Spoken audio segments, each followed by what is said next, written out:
Episode 2, man. Day in the life of me. I'm trying to get copyrighted, but I'm never finna go get some food. Take it to my favorite food spots. And then finna get some training after that.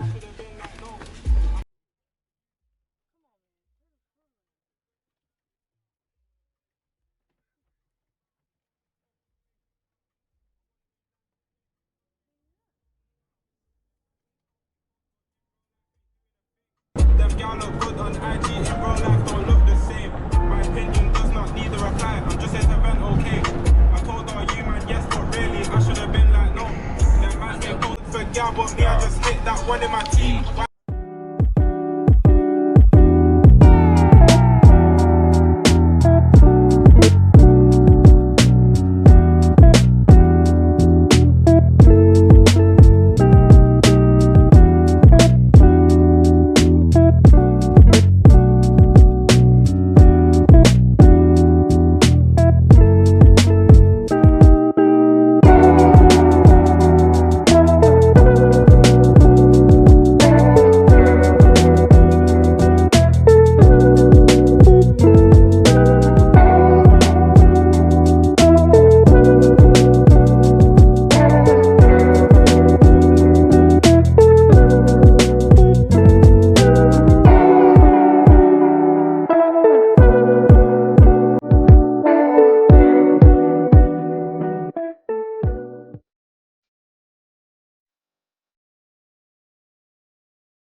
For a lot of y'all young athletes or just athletes in general, I'm finna show y'all how to make your own Vertimax without the actual Vertimax.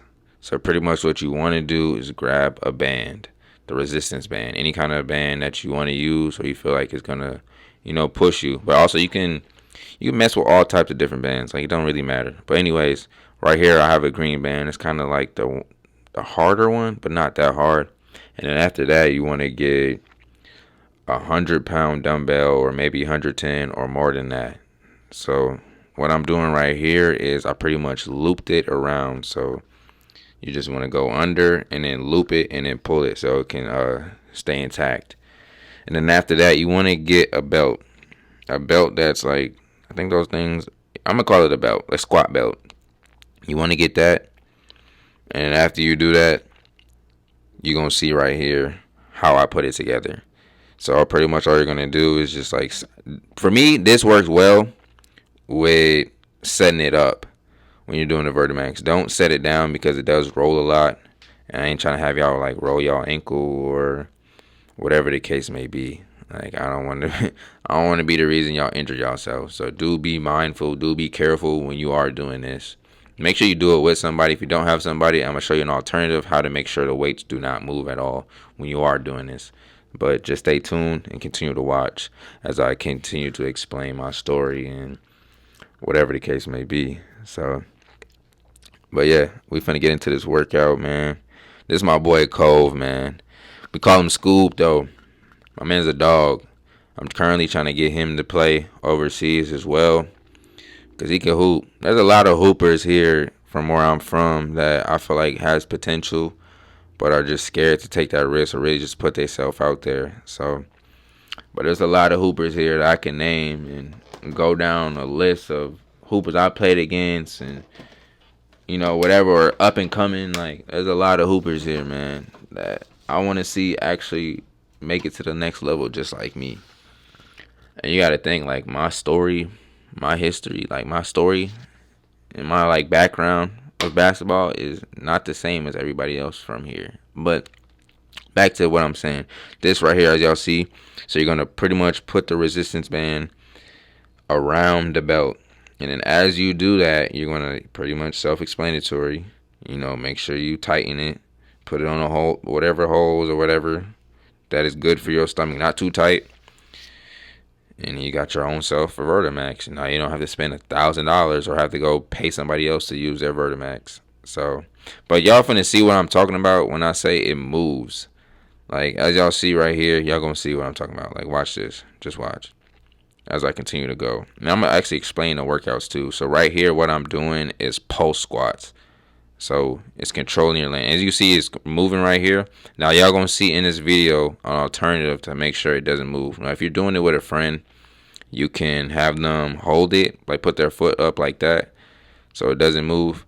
Or you can put a kettlebell on top of the dumbbells, and it'll work perfectly fine as well. But pretty much this workout is a pulse squats, not pulse squats, pulse jump. So what you're gonna do is you're gonna go down quick and explode up quick, but then you're gonna stick the landing. It's not gonna be rapid jumps. And then after you do that, you want to do the same thing without the resistance. So what we do with 2 feet, first we start with 2 feet pulse squats, 2 sets of that of 6, and then we do 2 sets without of 6. And then after that, we get right into the rapid, and rapid will do the same thing, 6 and then 6. Also with plyos, you don't want to do too much. You want to keep it smooth. You want to keep it cool. Like you don't want to do too much when it comes to the whole plyo stuff. Like you want to keep it light. So, but yeah, man, this Vertimax is different. Like it's really different. I'm not gonna lie to y'all. Like this shit is different. Like right here, bro, our body was dying, like dying. But what was I finna say? But to get so we did 2 sets of pulse, 2 sets of rapid, 2 sets without, and then we did seated calf raises, as y'all gonna see in this video. We did 2 sets of 20, and then y'all gonna see a med ball like flutter kick. I don't really know the name for that workout. I really don't. But everything we're doing is like muscle activation. It pretty much works your fast twitch muscles and your fibers. So if y'all want to try this workout yourself, y'all can. But like I said, if y'all want a Vertimax and y'all don't have the money to get this kind of thing, so you don't have to, or you don't want to have to like drive so far to go use somebody else's stuff. If you have the equipment like this stuff right here, if you have this at your house, or if you have it at a nearby gym that you go to, you can literally do this. It works the exact same. Oh, and then we also did step ups as well with resistance, as y'all gonna see in this video. Like y'all gonna see the whole workout of me, what I did. So make sure y'all don't skip past this video. Make sure y'all don't do none of that. But I ain't gonna try to talk y'all ears off too much. I'm gonna pretty much just talk a little bit and then just put some music over the rest of the workout. And I'll probably speed it up just a little bit, but not too much. But yeah, bro, what I was gonna get into is back to my basketball background, bro. Like it's so crazy to think, bro. Like I have probably one of the craziest stories. See, prime example right there. That right there. That is dangerous. Because you can literally come down and roll your ankle and literally your career, I ain't going to say your career going to be over with, but it pretty much is going to set you back a little bit longer. So y'all going to see right here what we did to fix that. But back to what I was saying, bro. Like I probably have one of the craziest basketball stories to ever live. Like like for someone who, you know, I grew up on basketball. Like don't get me wrong. Like I grew up on basketball. Like I grew up watching it. Like the Jordan era and Iverson and Kobe and Bron, stuff like that. Like I got to witness that. But like I won't say like I've always loved basketball, but I won't say it was my passion growing up. Like I've always played it, whatever. Like I was good at it, but I never took it serious. So that being said, like bro, like I was getting more recruited for football. Like I was always around football. Like my family grew up on football. Like that's what we did. You know what I mean? Like we also grew up on basketball, but like football was the thing. Football and the track. So like, coming off of high school, like, just being football nonstop, Like I started football probably in 6th grade. That's when I really took off with it. And from there, like I never looked back. Like I just fell in love with the sport. But then I want to say like going into high school, like I probably played basketball my freshman year, and then probably quit. And then after that, like I just stuck with football for the rest of my life, and in wrestling. Like football and wrestling are the only things that I did. So after that, like basketball wasn't even on my mind. Like if there was a hoop session, I would always go play, just for fun. But I never really took it serious. Like I would always get compliments and stuff like that, but I didn't really care too much. But what was I gonna say?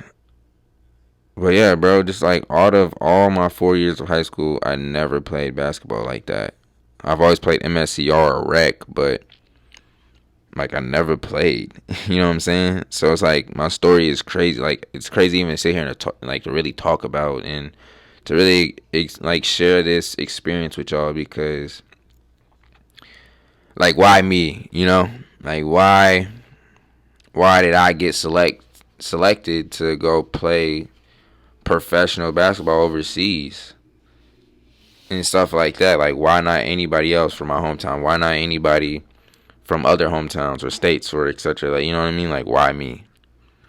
But then again, I sit here and I tell myself like I made an oath to myself. I made an oath to myself when I first started playing basketball and start taking it serious in 2016, my freshman year of college, when the coach asked me to play for the team. But at the time, I didn't have any confidence at all. Like I didn't know too much about basketball. I wasn't in the shape for basketball. Like I know I didn't have a left hand. I could barely shoot the ball. Like it was all bad. Like don't get me wrong. Like I knew I was better than half those players on the Division 3 team, but I knew I wanted more than just to play D3. So I made an oath to myself from that day when a coach told me, like, you know what, I'm gonna get better at basketball and I'm gonna prove to everybody that I'm gonna make it professional. I don't care how long it takes, but I'm going to get there. Now, to fast forward y'all a little bit, like, I transferred from that school, Marion University, to a MATC, like Madison Area Technical College. So for abbreviation, it's called MATC here in Madison, Wisconsin. And then, I decided to play with them, but I didn't really. I ain't gonna lie. Like I really didn't want to play with none of them. Like I just wasn't feeling it. So then I told myself, like after this, like, I'm gonna go try for a Division 1 team. Now, remind you, I was always training. Like, I've always was training. But I was also getting a lot of these setbacks of injuries, like ankle rolls and, sprained ankles and, like, something going on with my hammies or something like knee pain or something. Like, it was always something going on. So I kind of had to take a step back. So I felt like that was kind of setting me back a little bit. So when I decided to take a step back from basketball a little bit, I decided to get my body right, really to understand my body. So I took the time over the course of like 2 years to understand my body more in the physics and to, educate myself and figure out what works for me. How can I stay healthy with no injuries and, be able to play this game as long as possible. So after I figured that out, like I started playing a lot better. Now, what really made me want to play basketball, like, seriously and play professional was, so at the time, I want to say in, like, 2018, 2019, there was always open runs downtown at the UW of Madison called the Shell. Now, a lot of y'all might know this, and a lot of y'all might not. So if y'all don't know, if y'all new to this video, y'all know the Shell used to be, busting back then. Like, always good runs, always good competition. Like you was always playing against somebody good at that time, that time of the year.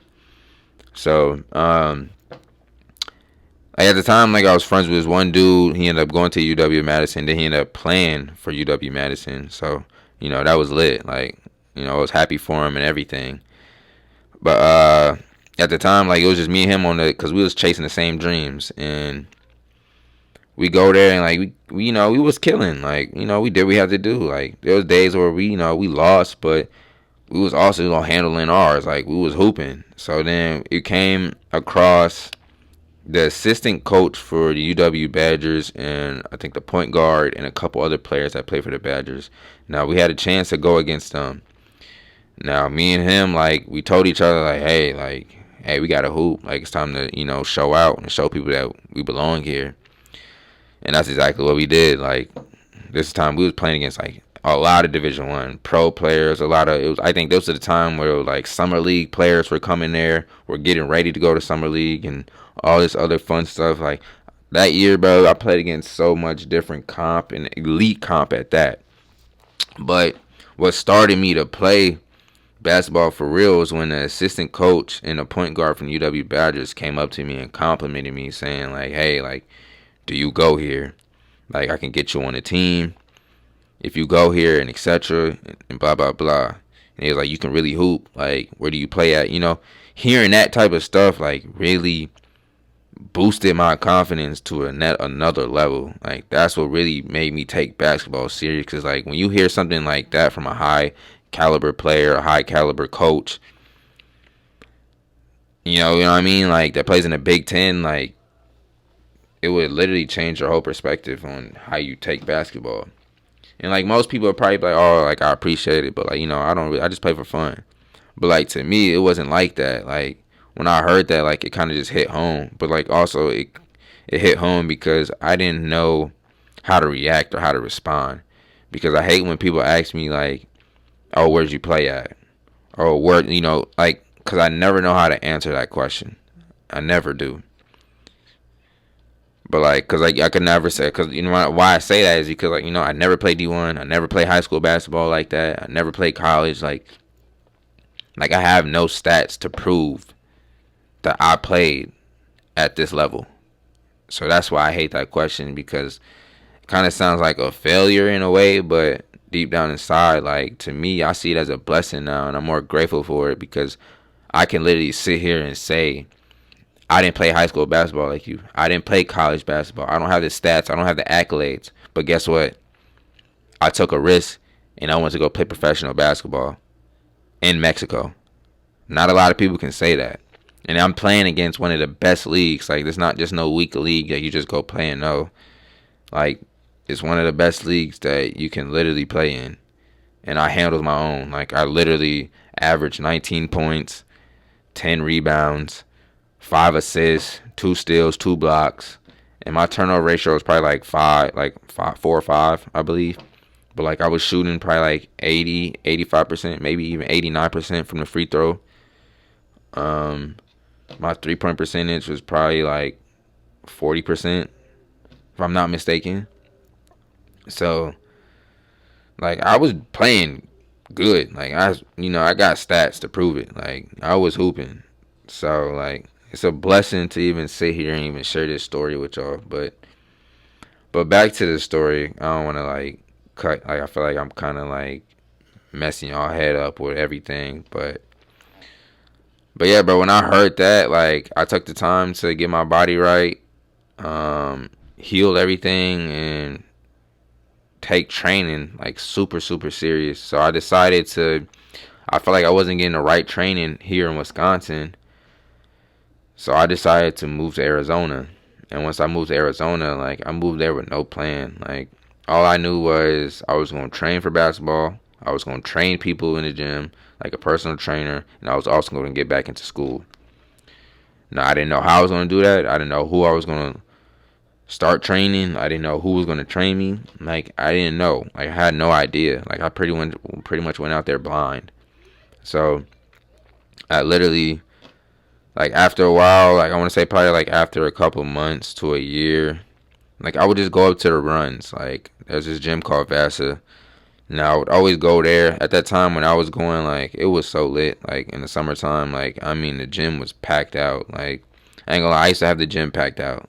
Like no bullshit. Like I used to have that gym so packed. I used to tell people like, hey, pull up, like come hoop against me. And so many people would pull up, like D1 hoopers, University of Arizona hoopers, like non-hoopers. Like it was always good comp every day. And I say like it was runs from like 10 in the morning to the time the gym closed. Like it was always runs. So like being able to build that experience out there, build relationships, You know, it helped me in a way to figure out who could train me. So then when I got the opportunity to train with somebody, and that person is my boy Dree, you know, he was like, you know what, like come train with me and James. So he's like, we be here at 6 in the morning. And you know, if y'all don't know who James is another KD. Like, but bruh, he's elite. Let me tell you, Dree elite too. A lot of y'all don't know. Dree can hoop too. If it wasn't for them boys, like bro, I would not be where I am today without them.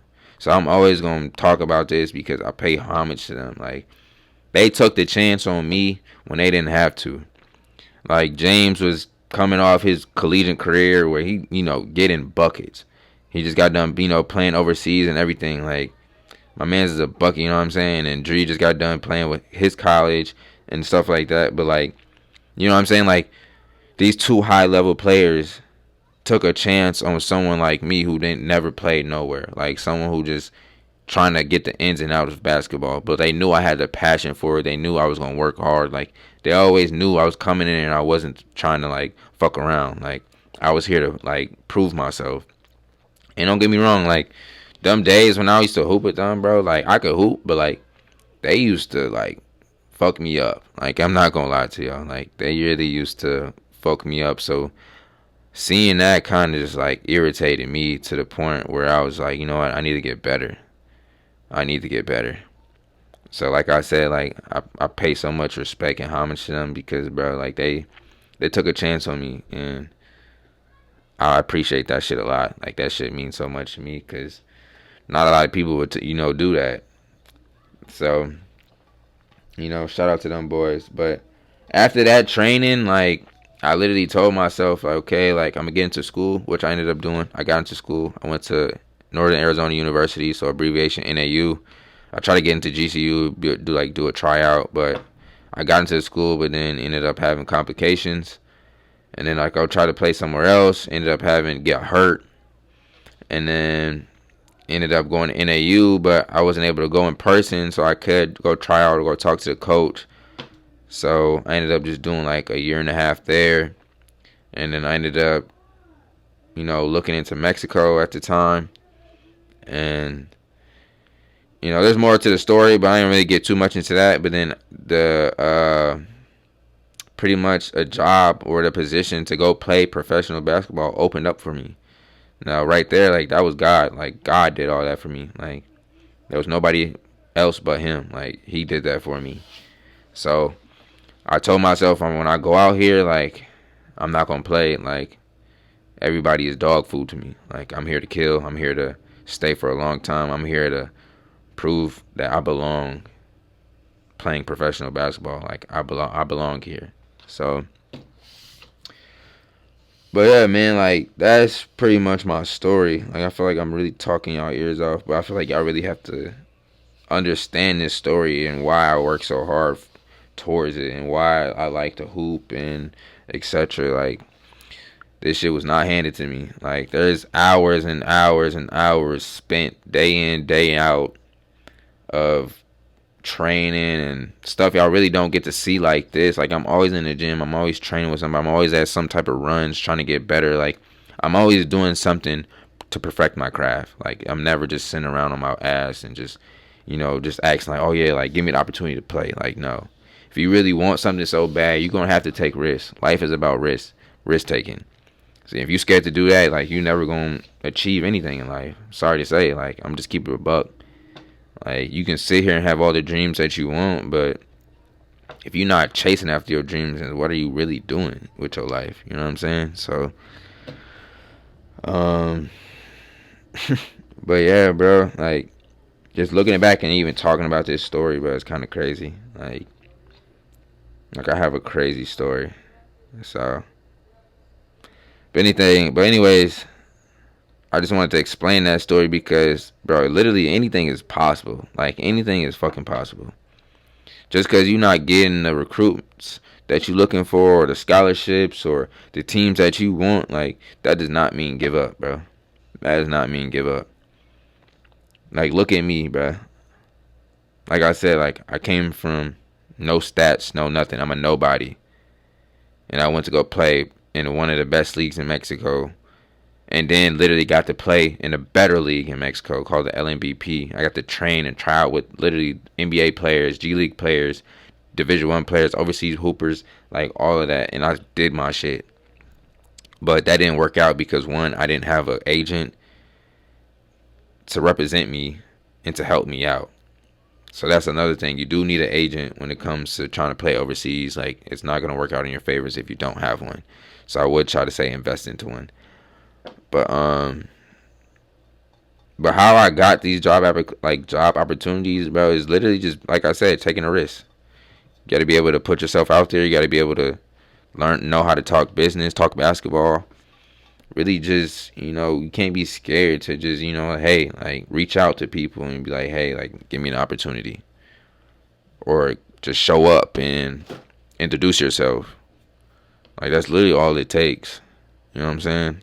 So and me personally, I learned that more and more as day went on. But also when I was stuck out in Mexico for 7 months, like I learned that. So I learned so much about myself being in another foreign country.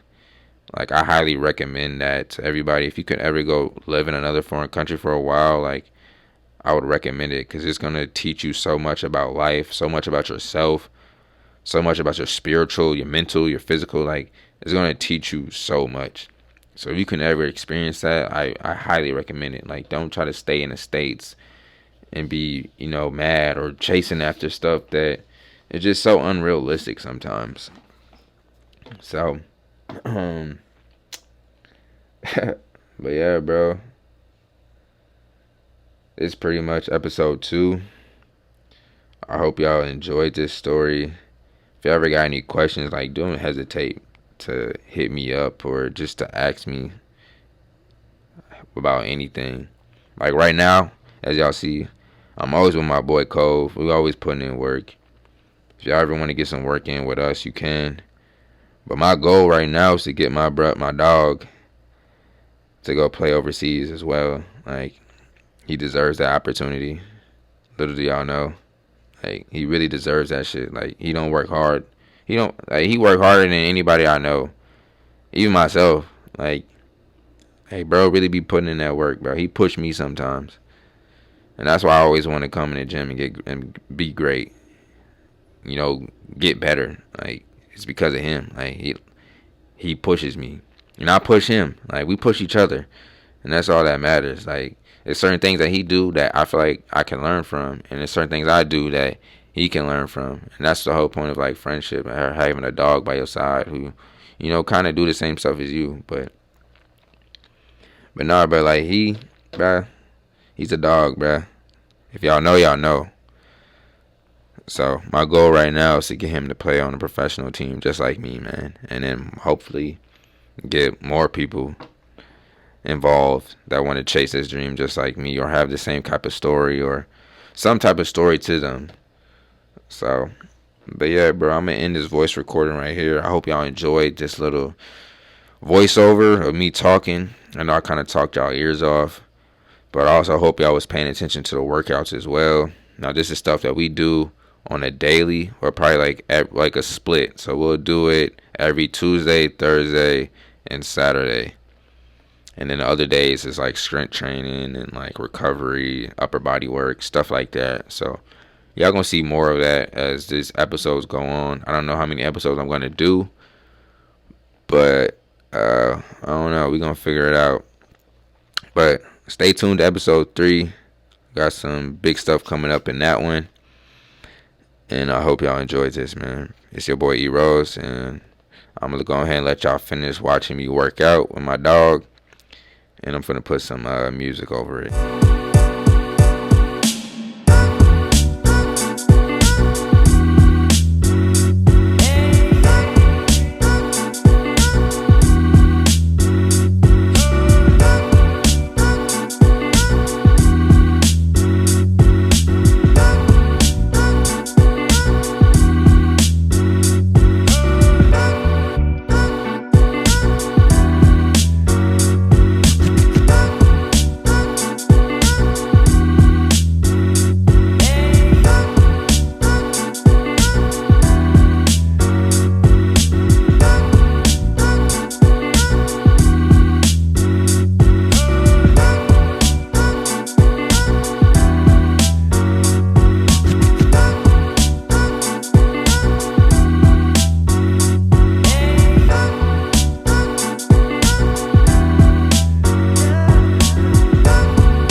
But I'm in the vlog here.